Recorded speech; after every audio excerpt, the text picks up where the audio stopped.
So ndithe ngenye imini ndisahleli ecaweni yabo uqala kwami lento yale organization yami ndathi ndisahleli ecaweni man kwanomntana omncinci teenager into sinqoye phaka ko14 years so kwanomntana ondicela i20 rand if it was not 15 rand so kulanto manje umbuzo ba umuntu dinayo le mali ndimbuze ba qha uzayithini yabo eshayi hayi man bhuti khona into endiyifunayo till to a point ba ada achaze ke ngoba no bhuti ndiku periods ndifuna uthenga sanitary pads yabo no ndimnike lo mntana le mali nyani ke ahamba ayozithenga now njengoba emkile lo mntana ndiyacinga ke ngoku no man inoma bangaphi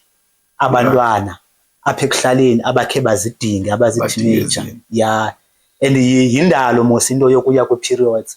so ndacinga inoba baninzi abantwana abastrugglishayo and ayingabo bonke abantwana aba-brave to ask yabo omnye uzosafarisha with